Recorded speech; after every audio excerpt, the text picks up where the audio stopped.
Marcus Thompson had been the pastor of St. Michael's Community Church for 15 years when the impossible happened. It was a typical Sunday morning in October, the kind where golden sunlight filtered through stained glass windows and the smell of coffee from the fellowship hall mixed with the lingering scent of old hymnal pages. The congregation of 63 souls had gathered for their regular 10 o'clock service, just as they had every Sunday since the church's founding in 1952. Marcus stood behind the pulpit, his weathered hands gripping the edges as he prepared to deliver his sermon on perseverance through trials. At 54, he had seen his share of challenges in ministry, from dwindling attendance to budget shortfalls, but nothing had prepared him for what was about to unfold. The irony wasn't lost on him later that his chosen scripture was from Romans about enduring hardships with faith. In the third pew sat Eleanor Whitman, an 80-year-old widow who had attended St. Michael's since her wedding day 47 years ago. She clutched her worn leather Bible, the one her late husband David had given her, and listened intently as Marcus began his message. Behind her, the Johnson family filled an entire row, their 4 children ranging from 6 to 16, each trying to sit still despite their obvious restlessness. 28-year-old Sarah Chin, a recent convert who had found solace in the church after her divorce, sat near the back with her 5-year-old daughter Emma. Sarah worked double shifts at the local diner to make ends meet, and Sunday mornings at St. Michael's had become her sanctuary, the one place where she felt truly at peace. Emma colored quietly in her children's activity book, occasionally looking up to smile at the other kids. The morning seemed perfectly ordinary until Marcus noticed something odd through the large windows that flanked the altar. A figure stumbled across the parking lot, moving in an unnatural, jerky manner. At first, Marcus thought it might be someone in distress, perhaps having a medical emergency. He paused mid-sentence, his congregation following his gaze toward the windows. Tom Bradley, the church's maintenance supervisor and volunteer security coordinator, immediately stood up from his usual spot in the back corner. A former military police officer, Tom had an instinct for trouble. Something about the figure's movement pattern triggered his training, though he couldn't quite place what was wrong. The person appeared to be injured, but there was something else, something that made his hand instinctively move toward his concealed carry permit. More figures appeared in the parking lot, all moving with the same disturbing, unsteady gait. Marcus tried to maintain his composure, not wanting to alarm his congregation unnecessarily, but the growing number of people outside was becoming impossible to ignore. The figures seemed to be converging on the church, drawn by something he couldn't understand. Jennifer Martinez, the church secretary and mother of 3, was the first to recognize that something was seriously wrong. She had been watching the windows while taking notes on the sermon when she saw one of the figures clearly. The person's clothes were torn and bloodied, and their face was pale, almost gray. When the figure turned toward the building, Jennifer gasped audibly, causing several other congregants to turn their attention to the windows. What they saw defied explanation. The person outside had visible wounds that should have been fatal, and their eyes held no recognition, no humanity. They moved with singular purpose toward the church building, joined by others who appeared to be in similar condition. The rational mind wanted to find logical explanations, to believe these were injured people seeking help, but the evidence before their eyes suggested something far more sinister. Marcus realized that his congregation was beginning to panic. Parents pulled their children closer, elderly members gripped their seats, and several people began reaching for their phones to call for help. The problem was that cell phone service in their rural area was spotty at best, and the landline was located in the church office, which required leaving the main sanctuary. As the morning sun climbed higher, casting longer shadows across the sanctuary floor, Marcus made a decision that would change everything. Instead of dismissing the service and sending his people into potential danger, he closed his Bible and looked out at the faces of his congregation. These weren't just parishioners to him. They were his extended family, people he had baptized, married, and comforted through loss. Tom Bradley moved closer to the windows, his military training kicking in as he assessed the situation. What he saw outside made his blood run cold. These weren't people seeking help or suffering from some kind of mass hysteria. These were people who should have been dead, moving with an inexplicable hunger in their eyes, and they were surrounding the church. The first real sound of danger came when something heavy slammed against the church's main entrance doors. The solid oak doors, installed decades ago with security in mind, shuddered under the impact. Marcus felt his heart race as he realized that whatever was happening outside wasn't going to remain outside for long. The congregation's murmurs turned to frightened whispers as the pounding continued with increasing intensity. Tom Bradley took immediate action, his military training overriding the surreal nature of the situation. He quickly moved to the back of the sanctuary and turned the heavy deadbolt on the main doors, then began pushing one of the wooden pews against them for additional reinforcement. Several of the younger men in the congregation, understanding the gravity of the situation, joined him without being asked. Marcus watched his congregation's transformation from peaceful worshippers to people in survival mode. Parents gathered their children close, elderly members were helped to seats away from the windows, and everyone seemed to be processing the impossible reality of their situation. The pastor realized that leadership in this moment meant more than delivering sermons, it meant keeping these people alive. Jennifer Martinez had managed to reach the church office and was frantically trying to call 911 from the landline. The phone rang endlessly without answer, and when she finally got through, the dispatcher's voice was strained and overwhelmed. Reports were coming in from across the county about similar incidents, and emergency services were completely overwhelmed. The dispatcher advised her to find a secure location and wait for help that might not come anytime soon. Outside, the situation continued to deteriorate. More figures appeared, shambling from the direction of the main road and surrounding businesses. Through the windows, the congregation could see that these people moved with no apparent regard for their own safety, walking into obstacles and continuing forward with single-minded determination. Several had visible injuries that would have incapacitated any normal person. Eleanor Whitman, despite her age, proved to be remarkably calm under pressure. She had lived through enough hardships to know that panic served no purpose. She began organizing the other elderly members, making sure they had water and any necessary medications. Her steady presence helped maintain order among the more vulnerable members of the congregation. Sarah Chin found herself in the difficult position of trying to explain to her 5-year-old daughter Emma why they couldn't leave church yet. Emma had been asking about the sick people outside, and Sarah struggled to find words that wouldn't traumatize her child while still conveying the seriousness of the situation. Other parents faced similar challenges as children began to sense the adults' fear. The Johnson family worked together to move furniture and create barriers. The teenage sons, Jake and Michael, proved surprisingly capable of following Tom Bradley's instructions for securing the building. Their younger siblings, 10-year-old Sophie and 6-year-old Danny, stayed close to their parents while trying to understand why their normal Sunday routine had become something from a nightmare. As the morning wore on, it became clear that the situation outside was not improving. The number of figures surrounding the church continued to grow, and their behavior became increasingly aggressive. They began testing different entry points, pressing against windows and doors with growing force. The congregation could hear the disturbing sounds of their moaning and the scraping of hands against glass. Marcus realized that he needed to address his congregation directly about their situation. Standing before them, he saw faces filled with fear, confusion, and the desperate hope that their pastor might have answers. The weight of responsibility felt heavier than anything he had ever experienced in his ministry. These people were looking to him not just for spiritual guidance but for actual survival. Tom Bradley completed his assessment of the building's security and approached Marcus with a grim expression. The church had been built in an era when security meant keeping out vandals and thieves, not defending against what appeared to be people who felt no pain and showed no rational behavior. The windows were large and numerous, the doors were solid but not reinforced, and there were multiple entry points that would be difficult to defend. The reality of their situation began to sink in for everyone present. They were trapped in a building surrounded by people who appeared to be infected with something that made them dangerous and unpredictable. Help was not coming anytime soon, and they had limited resources to defend themselves. The sanctuary that had been their place of peace and reflection had become their fortress against an unthinkable threat. Jennifer returned from the office with disturbing news from her phone calls. The few people she had managed to reach reported similar incidents throughout the region. The local hospital was overwhelmed, the police department was not responding to calls, and the National Guard had been activated but was stretched thin across multiple emergency situations. They were essentially on their own. The first window gave way at 11:37 in the morning. Marcus would remember the exact time because he had been checking his watch, calculating how long they had been trapped, when the sound of shattering glass cut through the sanctuary like a gunshot. One of the large windows on the south side of the building had finally succumbed to the constant pressure from the figures outside, and the congregation watched in horror as hands reached through the jagged opening. Tom Bradley reacted instantly, grabbing a wooden chair and using it to push back against the reaching arms. The contact made everyone in the sanctuary understand that whatever was happening to these people was beyond any normal medical condition. The arms that pushed through the window showed no reaction to pain, no response to the sharp glass cutting into flesh, and no recognition of the danger they were putting themselves in.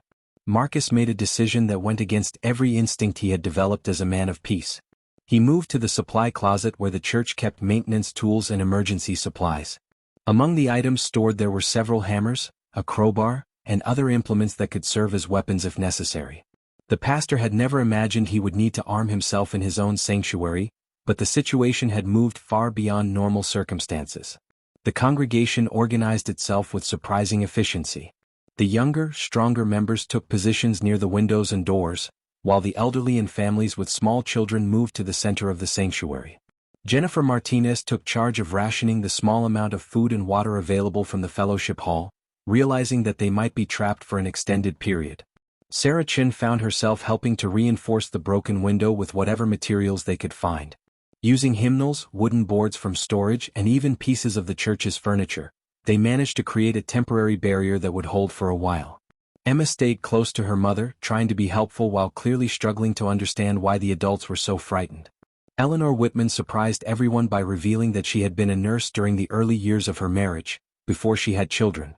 Her medical knowledge, though decades old, provided valuable insight into what they were observing. She explained that the behavior of the people outside was consistent with some form of neurological infection or damage that affected their cognitive functions while leaving their basic motor skills intact. The Johnson family proved to be invaluable in the defense efforts. The parents, David and Lisa, worked with Tom Bradley to develop a systematic approach to securing the building. Their teenage sons showed remarkable maturity under pressure, following instructions and helping to coordinate the efforts of the other congregation members. Even the younger children contributed by staying quiet and helping to organize supplies. As the day progressed, the situation outside continued to evolve. The figures that had initially appeared somewhat scattered began to move in a more coordinated manner, as if responding to some signal or instinct that drew them together. They began to focus their efforts on specific weak points in the church's defenses, suggesting that whatever was affecting them hadn't completely eliminated their ability to problem solve. The congregation began to understand that they were facing something that defied conventional explanation. These weren't simply sick people who could be reasoned with or treated. They were people who had been fundamentally changed by whatever had happened to them, and their behavior suggested that they viewed the congregation as prey rather than fellow human beings in need of help. Marcus struggled with the theological implications of their situation. As a man of faith, he believed in the inherent goodness of humanity and the possibility of redemption for everyone. What he was witnessing outside challenged those beliefs in ways he had never anticipated. Were these still human beings deserving of compassion, or had they become something else entirely that posed an existential threat to the people under his care? Tom Bradley's military experience became invaluable as the day wore on. He established a watch rotation so that the windows and doors were constantly monitored, organized the available supplies to ensure they would last as long as possible, and began developing contingency plans for different scenarios.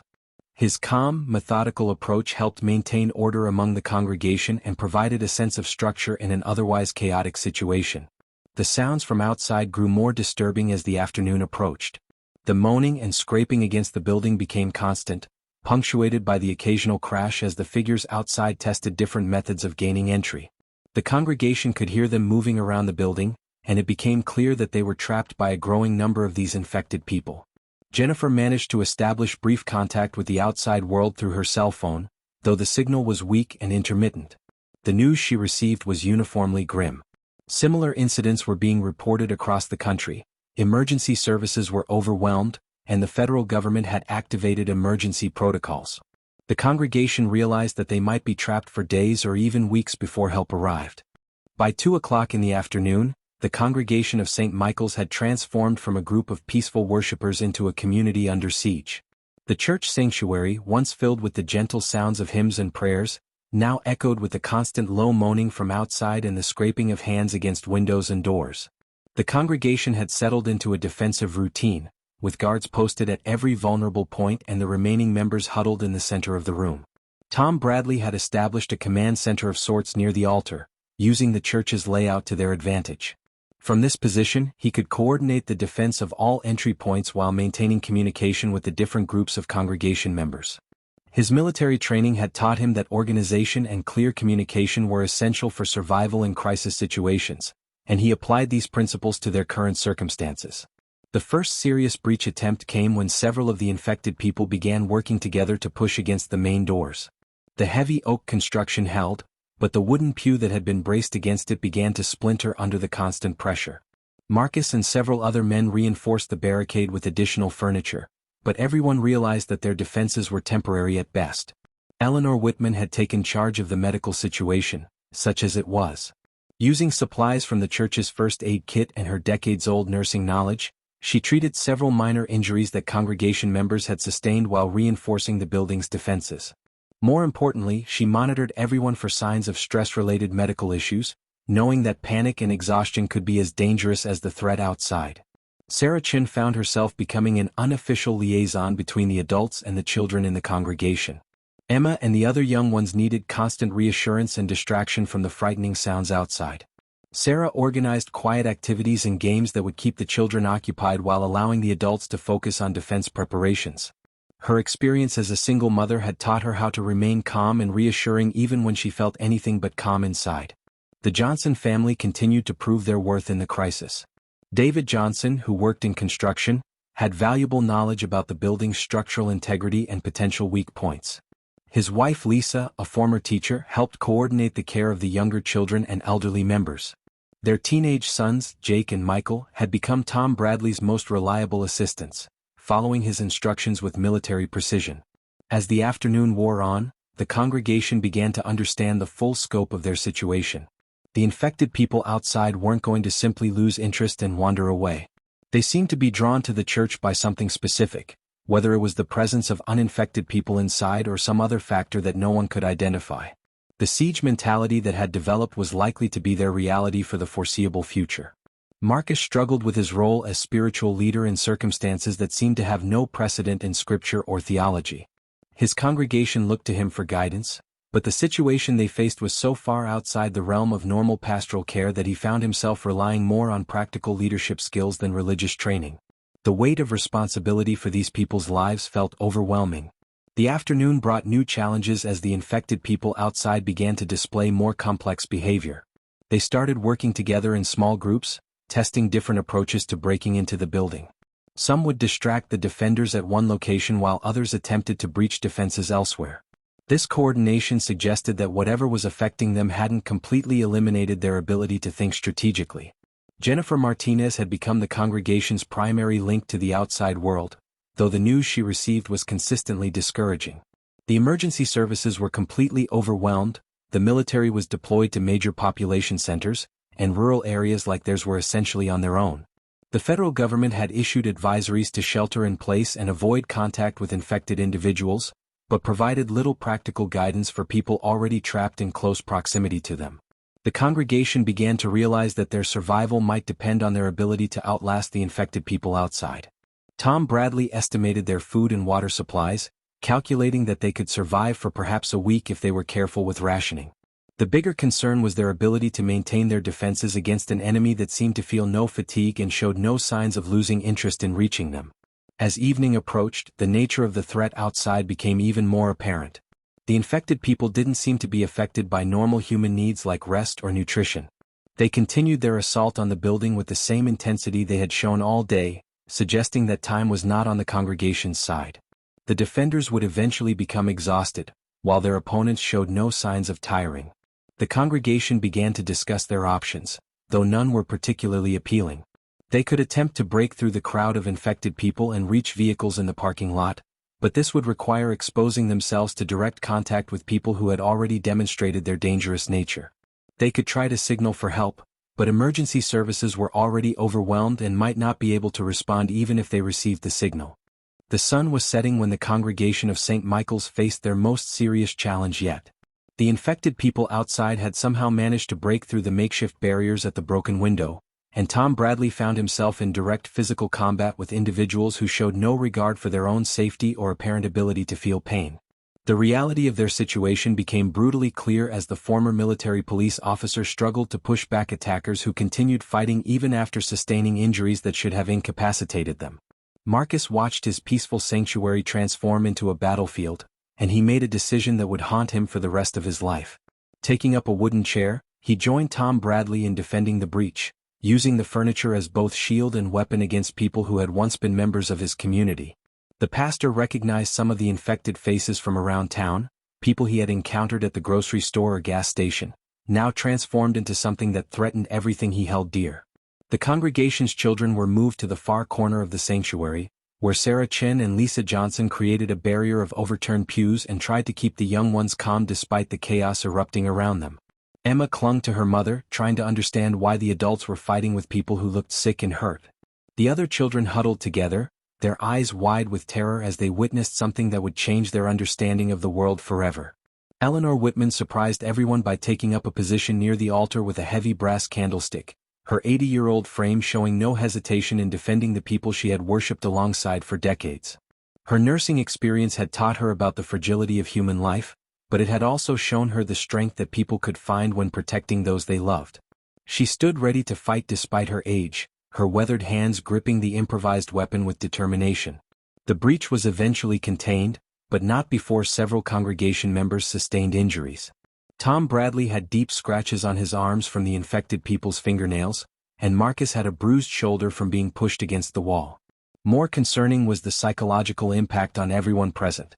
They had been forced to use violence against people who had once been their neighbors, and the weight of that necessity settled heavily on the congregation. David Johnson worked with his sons to reinforce the compromised window using every available piece of furniture and material they could find. His construction experience proved invaluable in creating a barrier that would hold against future attempts, but everyone understood that their defenses were becoming increasingly precarious. Each breach required more materials to repair, and their supply of reinforcement materials was limited. As darkness fell, the congregation faced a new challenge. The infected people outside seemed to become more active and aggressive after sunset, as if the darkness energized them or removed some inhibition that had restrained them during daylight hours. The sounds from outside intensified, and the attacks on the building became more frequent and violent. Jennifer Martinez had lost contact with the outside world entirely as cell phone towers in the area apparently went offline. The landline in the church office had gone dead sometime during the afternoon, cutting off their last reliable communication link. The congregation realized that they were completely isolated, with no way to call for help or receive information about the broader situation. The congregation began to understand that their survival might require them to abandon the civilized behavior they had always taken for granted. The infected people outside had shown that they were willing and able to harm anyone who got in their way, and the congregation's survival might depend on their willingness to respond in kind. This realization was particularly difficult for Marcus, whose entire worldview was built around concepts of peace and compassion. Tom Bradley gathered the able-bodied adults and began discussing their options with brutal honesty. Their defenses were holding for now, but they were unlikely to withstand a prolonged siege. Their supplies were limited, their communication was cut off, and help was not coming. They needed to consider the possibility that their only chance for survival might be to fight their way out of the building and attempt to reach safety elsewhere. The congregation spent the evening hours strengthening their defenses and preparing for what might be a long night. They organized into shifts so that guards would be posted at all times, established protocols for distributing their limited food and water, and discussed contingency plans for different scenarios. The fellowship hall that had once hosted church dinners and social gatherings became a strategic planning center. Sarah Chin found herself taking on a leadership role among the families with children, helping to coordinate childcare and maintain some semblance of normalcy for the youngest members of the congregation. She organized quiet activities and created a makeshift sleeping area where the children could rest despite the frightening sounds from outside. Her experience as a single mother had taught her how to create stability in unstable situations. As the night deepened, the congregation began to realize that their ordeal was far from over. The infected people outside showed no signs of losing interest or moving on to other targets. If anything, their behavior suggested that they were becoming more organized and persistent in their attempts to reach the people inside the church. The congregation settled in for what might be the longest night of their lives, knowing that their survival depended on their ability to hold their defensive positions until dawn. The first scream pierced the night air at 11:43, according to Marcus's watch. It came from somewhere beyond the parking lot, in the direction of the residential area that bordered the church property. The sound was human, filled with terror and pain, and it made everyone in the sanctuary freeze in place. The scream was followed by others, creating a chorus of horror that suggested the infection was spreading beyond the immediate area around the church. Tom Bradley had been monitoring the situation outside through a small gap in one of the barricaded windows when he saw something that made his blood run cold. The infected people who had been focused on the church were beginning to turn their attention toward the source of the screams. They moved as a group, shambling away from the building in pursuit of what appeared to be new victims. For a moment, the congregation felt a surge of hope that their attackers might be leaving. The relief was short-lived. Within minutes, the infected people returned to their positions around the church, but now their numbers had increased significantly. They brought with them newly infected individuals, people who had been attacked and transformed during the brief period when the original group had left to investigate the screams. The congregation realized that the infection was spreading rapidly through the surrounding community. Marcus found himself facing a crisis of faith unlike anything he had experienced in his years of ministry. The people outside had once been his neighbors, members of his community, individuals with families and dreams and hopes for the future. Now they were something else entirely, driven by an incomprehensible hunger that had stripped away their humanity. The pastor struggled to reconcile his beliefs about the inherent goodness of humanity with the reality of what he was witnessing. Eleanor Whitman had been observing the infected people through the windows and came to a disturbing conclusion. Based on her medical knowledge and decades of life experience, she believed that whatever was affecting these people was not something that could be cured or reversed. The transformation appeared to be permanent, and the infected individuals seemed to be driven by basic instincts that had replaced their higher cognitive functions. She shared this assessment with Tom Bradley and Marcus, though she kept it from the other congregation members to prevent panic. The Johnson family had been working to reinforce the church's defenses when they made a discovery that changed everything. While moving furniture to create additional barriers, they found that the church's basement had a separate entrance that led to the outside. The door was hidden behind landscaping and had been forgotten by most people, but it represented both a potential escape route and a significant vulnerability in their defensive position. David Johnson and his sons worked quickly to secure the basement entrance, using tools from the church's maintenance supplies to reinforce the door and create barriers. The discovery reminded everyone that the church building had been constructed decades ago without consideration for the kind of siege situation they now faced. There might be other vulnerabilities that they hadn't identified, weak points that the infected people outside could exploit. Sarah Chin had been trying to maintain some sense of normalcy for the children when Emma asked her a question that she couldn't answer. The 5-year-old wanted to know why the sick people outside couldn't come into the church so they could help them get better. Sarah struggled to explain the situation in terms that a child could understand without completely traumatizing her daughter. The conversation made her realize how much the world had changed in the space of a single day. The congregation began to understand that their situation was part of a much larger catastrophe. The screams from the surrounding area suggested that the infection had spread throughout their community, and possibly beyond. The lack of communication with the outside world meant that they had no way of knowing how far the outbreak had spread or whether any organized response was being mounted by authorities. Tom Bradley made a decision that went against every instinct he had developed during his military service. He began training members of the congregation in basic self-defense techniques, showing them how to use everyday objects as weapons and how to fight effectively against opponents who felt no pain. The training sessions were conducted quietly in the corner of the sanctuary, away from the children, but everyone understood that they might need to fight for their lives. Jennifer Martinez had been attempting to contact the outside world using every available method, from cell phones to the church's old CB radio that hadn't been used in years. Her efforts finally paid off when she managed to establish brief contact with someone claiming to be a government official. The news she received was devastating. The infection had spread to multiple states, major cities were under martial law, and rural areas were being evacuated when possible. The congregation faced a terrible choice.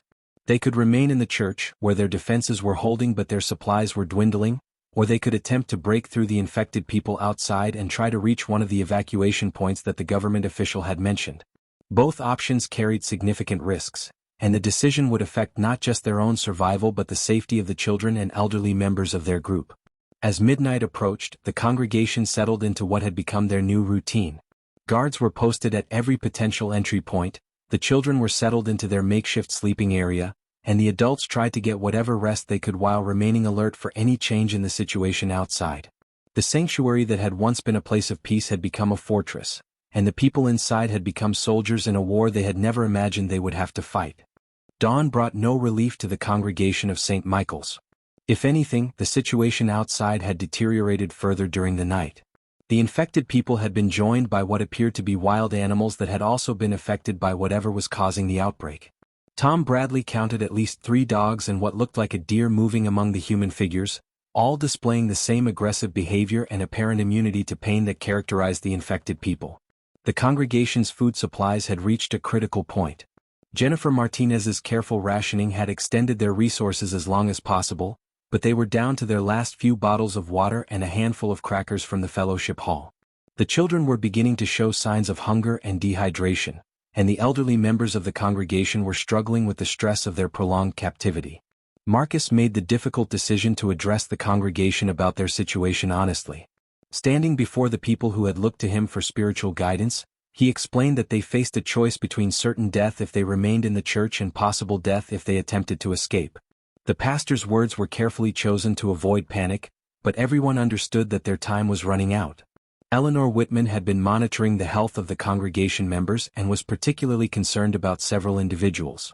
2 of the elderly members were showing signs of severe dehydration, and one of the younger children was running a fever that had nothing to do with the infection outside. Without access to medical supplies or professional care, these health issues could become life-threatening within hours. The Johnson family had been working on an escape plan that utilized their knowledge of the local area and the church's layout. David Johnson's construction experience had revealed that the church's roof provided access to the adjacent building, and from there they might be able to reach the parking lot without direct contact with the infected people. The plan was dangerous and would require the entire congregation to move together, but it might be their only chance. Sarah Chin faced the most difficult decision of her life. As a single mother, she had to consider whether to risk her daughter's safety in an escape attempt or remain in the church and hope that help would arrive before their situation became impossible. Emma had been remarkably brave throughout the ordeal, but she was still a 5-year-old child who depended on her mother for protection and guidance. Tom Bradley's military training had taught him to evaluate risks objectively, and his assessment of their situation was grim. The infected people outside showed no signs of losing interest or moving on to other targets. Their numbers continued to grow as more people from the surrounding area became infected. The congregation's defenses were holding, but they were not sustainable in the long term. The congregation began to prepare for what might be their final stand. They organized their remaining supplies for maximum efficiency, established clear roles for each person during the escape attempt, and created contingency plans for different scenarios. The children were given specific instructions about staying close to designated adults, and the elderly members were paired with younger, stronger individuals who could assist them if needed. Jennifer Martinez had managed to establish one final communication with the outside world, and the news was both encouraging and terrifying. Military units were moving into the area and establishing evacuation zones, but they were also authorized to use lethal force against anyone who appeared to be infected. The congregation realized that their survival might depend on their ability to prove that they were still human and uninfected. The escape plan required them to move through the church's basement to the hidden entrance, then use a series of covered walkways and building overhangs to reach the parking lot while avoiding direct contact with the infected people. The route was complex and would require precise timing, but it offered their best chance of reaching vehicles that could transport them to safety. As the morning progressed, the congregation made their final preparations. They gathered their few remaining supplies, organized into the groups that would move together, and said what might be their final prayers in the sanctuary that had sheltered them through the longest night of their lives. The church that had been their refuge was about to become the starting point for the most dangerous journey any of them had ever attempted. Marcus stood at the altar one last time, looking out at the faces of his congregation. These people had entrusted him with their spiritual guidance, and now they were trusting him with their lives. The weight of that responsibility was overwhelming, but he drew strength from the same faith that had sustained him through 15 years of ministry. Whatever happened next, they would face it together. The escape began at precisely 9:15 in the morning. Tom Bradley had observed the infected people's behavior patterns throughout the night and determined that they were slightly less active during the early morning hours. The congregation moved in 3 groups, the first consisting of the strongest adults who would clear the path and establish security, the second group containing the families with children, and the third group helping the elderly and anyone who needed assistance. Marcus led the first group through the church's basement to the hidden entrance, his heart pounding as he carefully opened the door that hadn't been used in years. The morning air was crisp and clean, a stark contrast to the horror that had consumed their world. Tom Bradley emerged first, scanning the immediate area for threats while the others followed in predetermined order. The journey to the parking lot required them to move along the back of the church building, staying close to the walls and using the landscaping for cover. The infected people were primarily concentrated around the main entrance and the broken window, but several had wandered to other areas of the property. The congregation moved with practiced silence, each person aware that a single sound could bring the entire horde down upon them. Sarah Chin carried Emma piggyback style, her daughter's small arms wrapped tightly around her neck. The 5-year-old had been remarkably brave throughout the ordeal, but now she whispered constantly in her mother's ear, asking when they would be safe and whether the sick people would follow them. Sarah provided quiet reassurance while focusing on the path ahead and the safety of the vehicles that represented their only hope of escape. Eleanor Whitman moved with surprising agility for her 80 years, supported by David Johnson's teenage son Jake. The elderly woman had insisted on carrying the church's emergency medical supplies, despite the additional weight. Her nursing background had taught her that medical care might be essential once they reached safety, and she was determined to be prepared for any situation they might encounter. The first crisis occurred when they were halfway to the parking lot. One of the infected people noticed their movement and began shambling in their direction, its moaning attracting the attention of others nearby. Tom Bradley made a split-second decision to intercept the threat before it could alert the larger group. The former military police officer moved with swift precision, using a tire iron to neutralize the infected person before it could raise an alarm. The congregation reached the parking lot without further incident, but their relief was short-lived. Several of the vehicles had been damaged by the infected people during the night, their windows broken and interiors torn apart. Only 3 cars remained in working condition, and they would need to transport over 60 people to safety. The mathematics of their situation were daunting, but there were no alternatives. Jennifer Martinez proved invaluable during the vehicle organization, using her administrative skills to coordinate the seating arrangements and ensure that each car had a designated driver and navigator. The children were distributed among the vehicles to balance the weight and ensure that each group had adults capable of caring for them. The elderly members were given priority seating in the most comfortable and secure positions. Marcus found himself in the passenger seat of the lead vehicle, driven by Tom Bradley with Eleanor Whitman and 3 children in the back seat.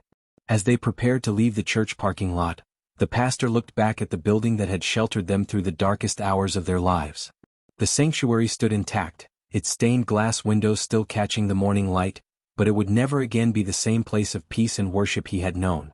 The convoy of 3 vehicles moved slowly through the streets of their small town, witnessing the devastation that had occurred during their time trapped in the church.